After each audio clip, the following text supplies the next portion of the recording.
bom terem vindo.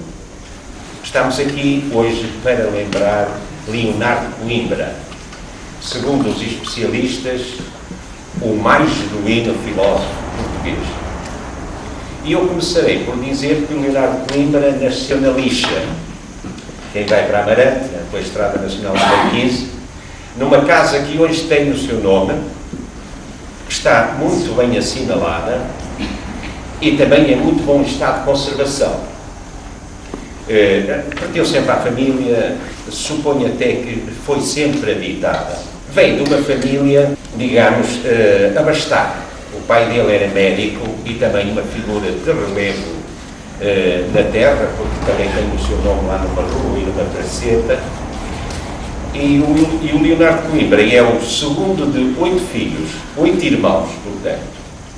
Ali na Lixa fez a escolinha, fez a primária, e depois veio fazer o liceu como aluno interno ao Colégio Nossa Senhora do Carmo, a Pena Fiel. É um edifício que fica no Largo da Ajuda, para quem conhece Pena Fiel, por trás da Igreja da Misericórdia, aquela igreja ao cimo daquela avenida à beira da Câmara, junto à Câmara.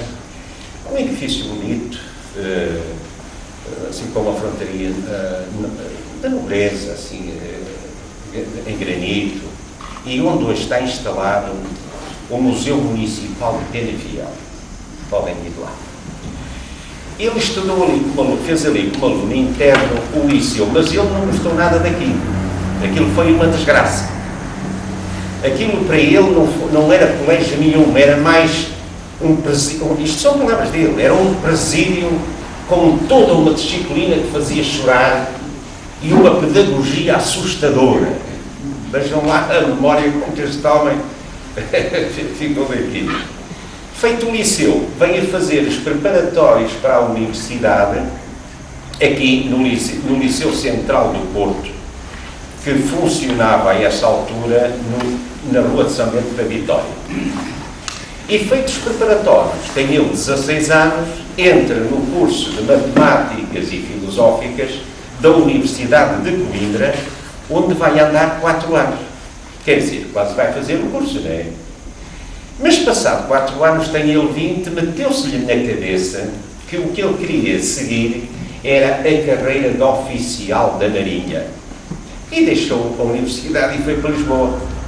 E entrou na Escola Naval em Lisboa, onde vai ter como instrutor o nosso conhecido, o nosso ilustre António Sérgio, que vão ser, para toda a vida, não é inimigos, não se trata de inimigos, mas vão ser adversários políticos e intelectuais e ferrenhos, que o António Sérgio não era brincadeira, não era um colunista arrasador.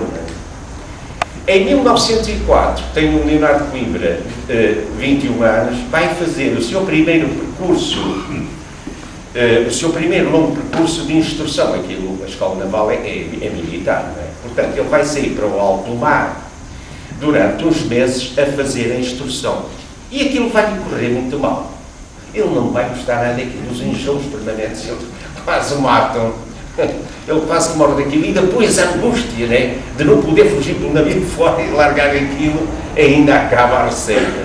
E quando o navio aporta outra vez, passado uns meses, a Lisboa, e ele põe os pés em terra firme, nunca mais quis saber da Marinha. Acabou-se ali a carreira de oficial da Marinha. E vai então trocar a Marinha pelo Magistério Público. Vem aqui para o Porto, para a Academia Politécnica do Porto, que, como sabem, funcionava no edifício da Praça dos Milhões, Praça Gomes Teixeira, não sei se se chama hoje. Eu faço sempre confusão com o Gomes Teixeira e o Teixeira Gomes, mas acho que é o Gomes Teixeira. Veio para ali preparar-se para professor e em 1909 vai então fazer os exames finais, entra na Faculdade de Letras de Lisboa, faz os exames, de onde sai professor de liceu. Antes, porém, em 1907, ele vai casar-se lá na terra dele. E eu queria deixar já isto. Em 1907 estamos em vésperas da implantação da República. E estes jovens intelectuais, o Leonardo Coimbra e outros, eram os entusiastas da República, não é? Eles já eram os anunciadores da República. E, como sabemos, a República não era muito chegada à Igreja, não é? Não morriam de amor um pelo outro, não é? E o Leonardo Coimbra também não, naturalmente, e vai casar apenas pelo civil, o que não devia ser fácil na altura. Ele vai casar-se, ele casa-se em 1907 com um familiar, com uma senhora que é prima direta do António Nobre. Como sabem, o pai do António Nobre é de Borba, Lixa, era mesmo vizinho dos Coimbras. A mãe do António Nobre é que era de São Mamé de Recezinhos. A casa dos Seis, que o António Nobre tanto cantou, e onde o António Nobre passava longas temporadas, sobretudo agora no final da sua vida, já muito doente, não é? Aliás, o António Nobre morre aqui na Foz, ao amanhecer do dia 18 de março. Estava a tocar os sinos para a missa das 7, mas sai da casa do Seixo no dia anterior às 3h30, já muito doentinho, já vem ao colo dos criados, que era uma quinta, não é? Entra no comboio em Caíde, sai em São Bento e vai para Carreiros, na Foz, onde ao outro dia de madrugada. E a casa do Seixo está lá, e bem conservada. É um lar de idosos, penso eu, um bocadinho adiante de Casais Novos, em Penafiel. Casou-se em 1907 e vai ter um filho, que vai morrer, vai morrer com 4 anos. E isto vai perturbar, a morte de um filho perturba sempre muito, mas eu diria que o Leonardo Coimbra vai perturbá-lo para toda a vida. Até porque eles tinham muita dificuldade em conceber. Só vão ter um outro filho passado 10 anos. É um filho que vai também chamar-se Leonardo Coimbra, vai se tornar médico, foi aluno do Abel Salazar, e vai até, de certa maneira, tornar-se mais conhecido que o próprio pai, o Leonardo Coimbra, porque ele vai criar os centros de recuperação infantil, que eu acho que isso hoje está distrito à Universidade do Porto. Criou um em Samamed, que ainda funciona, são pequenos hospitais, né? Um em Samamed, um na Senhora da Hora e outro em Gaia. Este Leonardo Coimbra médico vai chegar ao governo, mas não se vai dar muito lá com o governo, ele e o governo de Salazar, e vai morrer em Moçambique em 1970. O helicóptero, ele estava ao serviço do governo da nação, o helicóptero em que seguia caiu, parece que no Rio. Enfim, e na altura eu era muito novo, mas eu recordo-me de ouvir dizer que não sabia muito bem quem é que abateu o helicóptero, se foi a guerrilha moçambicana, se foi a gente de cá. Em 1909, ele faz, portanto, na Faculdade de Letras de Lisboa, faz professor e vem para o Porto, para o Rodrigues de Freitas, como professor. E em 1912, ele vai publicar o seu primeiro livro, O Criacionismo, Esboço para um Sistema Filosófico, que é a tese que ele apresenta à Faculdade de Letras de Lisboa, propondo-se para professor de filosofia. O que não vai acontecer porque ele vai desistir no decorrer dos exames por manifesta incompatibilidade com o júri.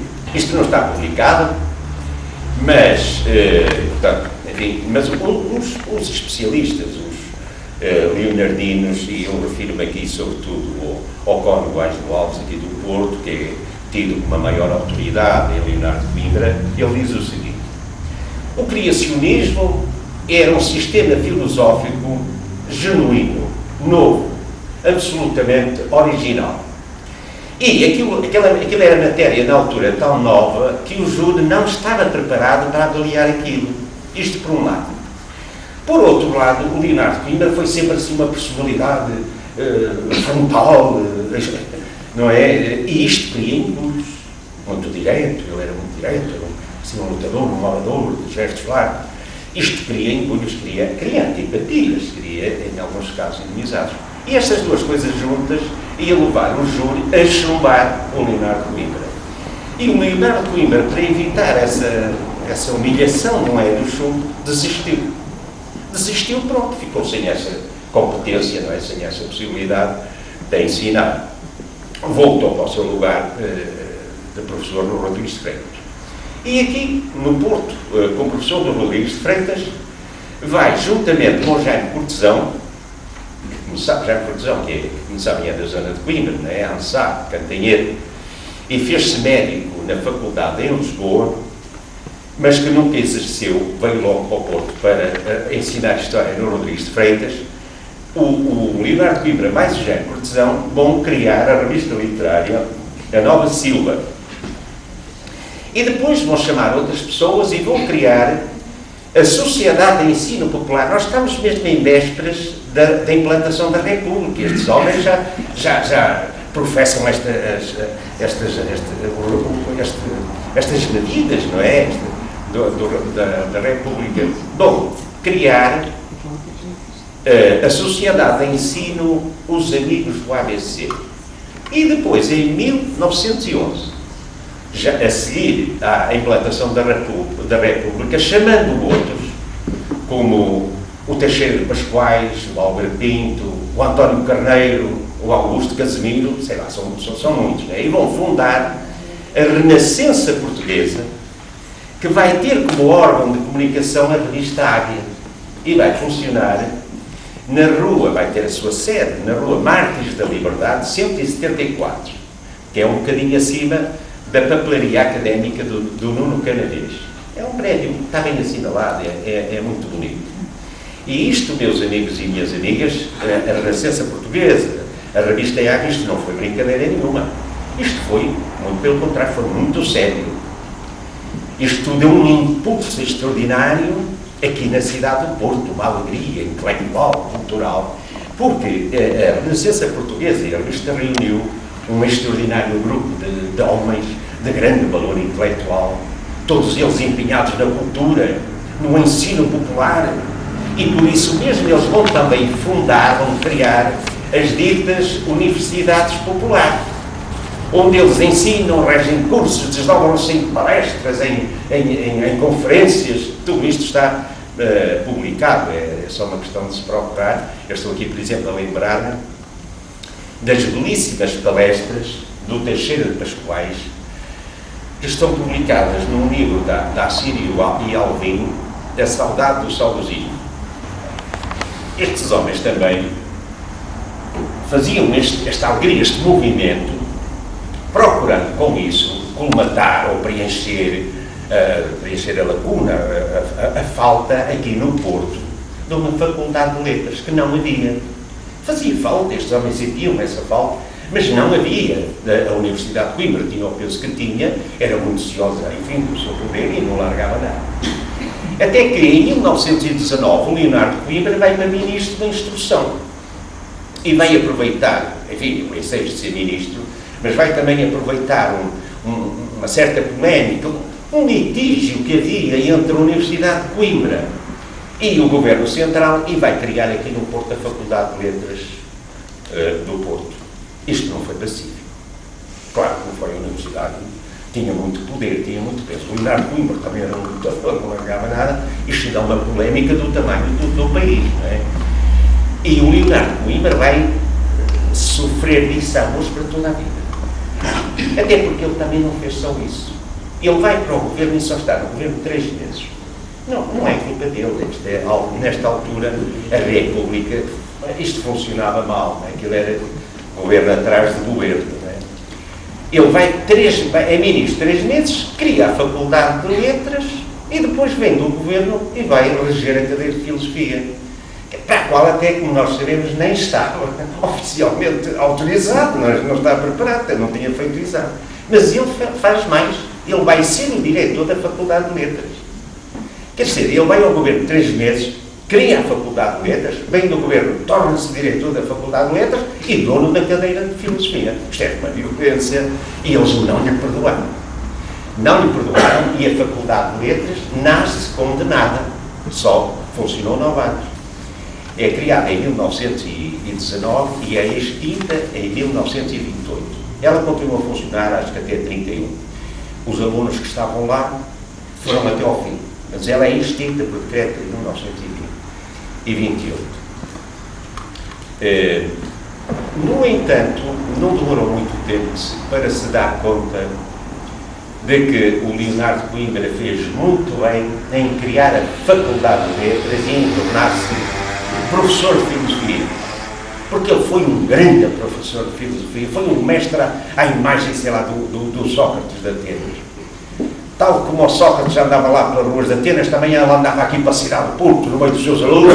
Os alunos, os seus discípulos iam esperar lá à porta da faculdade, ele vinha pela cidade, entrava para os cafés dentro, a falar muito alto, a sarapantavam tudo, ninguém estava sossegado com ele. E vai deixar um grupo de seguidores extraordinário.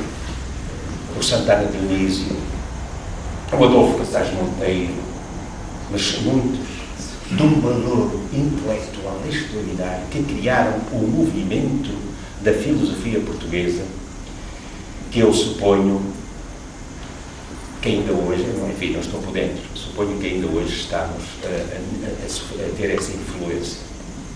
O Leonardo Coimbra foi também deputado, por 2 vezes. Mas isso ele era pior do que estes. Enfim, estes estão lá sempre. Hoje são bem remunerados. Os deputados estão lá. Eu acho que no tempo do Leonardo Coimbra não eram remunerados. E ele poucas vezes lá foi até. E vai voltar a ser ministro em 1922. Mas se em 1919 ele só foi ministro 3 meses, em 1922 só foi nem 2 meses chegou a ser. E veio-se embora. Ele também não era propriamente um político. Ele era mais um ator, um criador de cultura, um dinamizador cultural, escrevia por aí pelos jornais, e por isso ele vai também chegar a ser presidente da Associação dos Jornalistas e Homens de Letras do Porto. E vai também ter condecorações, por exemplo, a Gra Cruz de Santiago. E vai fazer parte, ele vai pertencer à Academia de Ciências de Lisboa, que era assim o pico de prestígio que se teve para a pessoa.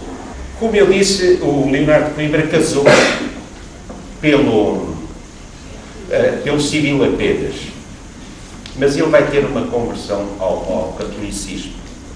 Em 1935, passado quase 30 anos do seu casamento, ele casou em 1907, no dia 23 de dezembro de 1935, ele vai casar-se pela Igreja.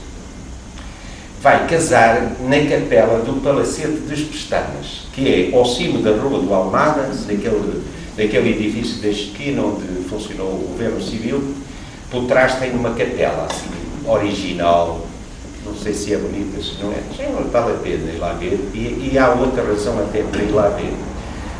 A um e a outro lado da porta, na frontaria desse rua, claro, até porque está sempre fechado, tem 2 estátuas em granito. Uma representa o São José, outra o São Joaquim. São obras do Soares do Reis. Quem casa ao Leonardo Coimbra é também uma figura muito bonita da igreja, que é o velho Padre Cruz. O Leonardo Coimbra, a esta altura, viviam na rua Antercantal, um bocadinho antes, quem vem da Arca d'Água para lá, um bocadinho antes do cruzamento da Constituição. O edifício já não existe. O Leonardo Coimbra casa-se ali no dia 23 de dezembro de 1935 e depois, portanto estamos em vésperas de Natal, não é? Pega na família e vão passar estas festas natalícias à lixa, à casa da família, em família. E estas festas natalícias, férias, não é?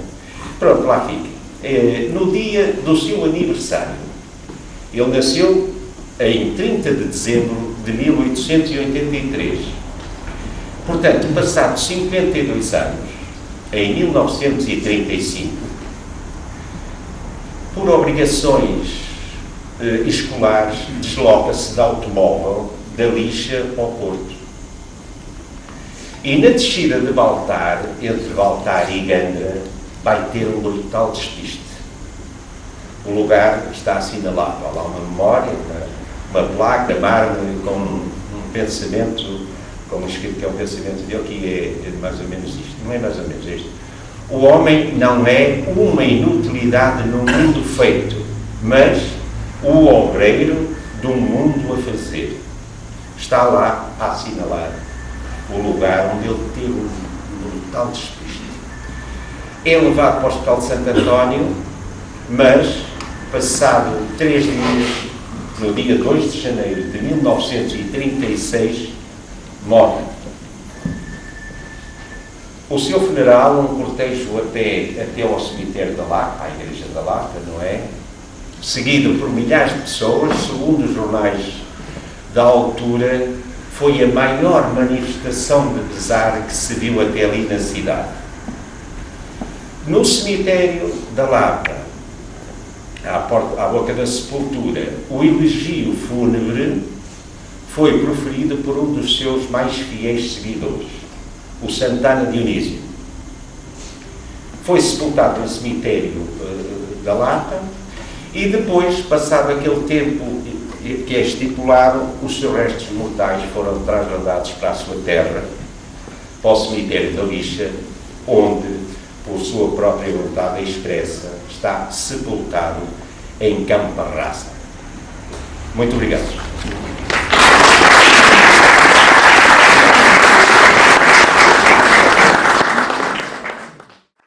Estudantes e operários. Dois motivos psicológicos aproximam o estudante do operário. O estudante é irreverente e idealista, por isso facilmente acolhe todas as ideias generosas. É irreverente e revolucionário quando tem independência mental.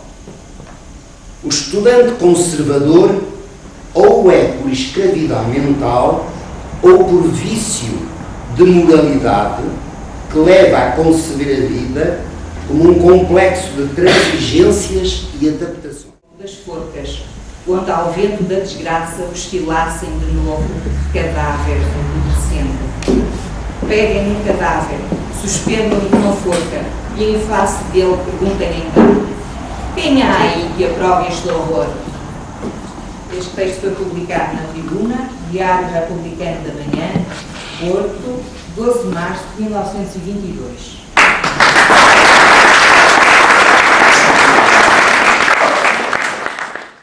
É um texto que nos dá o Leonardo Coimbra frontal, resoluto, homem que ou vai pela palavra ou vai à canelada, não é? Autópsia de um imbecil, que é o Leonardo Coimbra defendia o hábil sociólogo. Ele nunca fala no nome do senhor. O hábil sociólogo, simplesmente aqui o autor do livro dá-nos aqui o nome, que é o Alfredo Pimenta, um sociólogo que defendia na revista Voz Pública a pena de morte. E o Leonardo Coimbra conhecia isso numa outra revista, A Vida. Eu conheci como não tenho o conto dele. Devagar e com paciência, que o caso é aborrecido, mas necessário. Tenho o dever social de esfrangalhar um pargo perigoso e o dever pessoal de arrebentar um patife. Comecemos pelo fim. É patife o nosso sociólogo. Vamos ver. No primeiro número da revista Vida, escrevi um artigo a propósito da pena de morte, na Voz Pública, defendida pelo hábil sociólogo. O hábil sociólogo respondeu que não discutia, porque nada de proveitoso poderia sair da nossa discussão. Boa ou má, era uma atitude definida que lhe cumpria manter com decoro. Poucos dias passados, começa a esfaquear-me com equívocas insinuações pelas colunas de Voz Pública. Possuiu uma raiva louca, um rancor canino contra a minha exígua, mas tranquila e honesta personalidade literária. Nem um discurso, um artigo, uma conversa particular que não dirija ao meu nome o punhal venenoso do seu rancor e da sua mesquinhez. O sociólogo proclama a minha idiotice aos seus admiradores boquiabertos, assula-los e eles que partem raivosa a procurar nas canelas. Aqui fica o aviso. Cuidado com os dedos. Nada sacia o seu orgulho de ridículo diabo. Faz aos editores lelos a proclamação da minha ignorância e da minha estupidez e em reticências miseráveis baba peçonha de lacrau irritado. Com uma manifesta e incontestável falta de honestidade, trunca-me a prosa, cita com medo, às escondidas, atira o coice e finge ignorar o alvo. Eis o irritante lado pessoal que fui obrigado a aclarar e que vou resumir e concluir. Ataquei doutrinária, leal e decentemente o sociólogo. Respondeu-me canalhamente o fadista. Procurei aclarar ideias. Procurou navalhar-me a seriedade e o caráter. Dirigi-me a um homem, encontrei um balão de vaidade e peçonha. Deixo-o com a prevenção seguinte. Quer uma discussão doutrinária, séria e leal? Vamos a ela. Não quer. Então, nem mais uma facada. Quando não, abano-lhe as orelhas.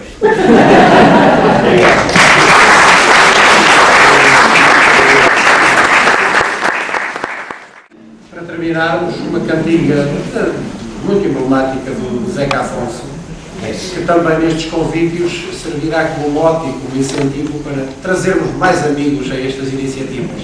Isso. Portanto, isto é um apelo, traz outro amigo também para a próxima e enriquecemos mais estas pessoas. Então, Zeca Afonso, para terminar... Ver coisas do autor só. Agora.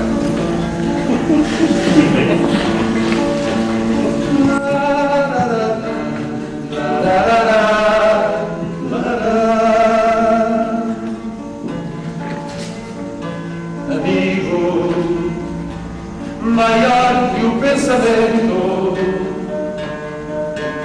por essa estrada, amigo, vai. Por essa estrada, amigo, vai. Não percas tempo que o vento é meu amigo, amar.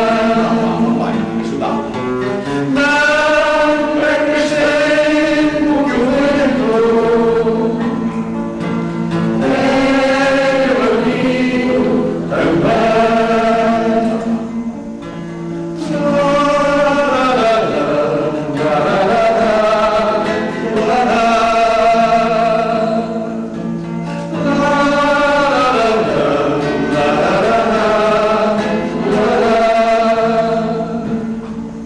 Em terra, em todas as fronteiras.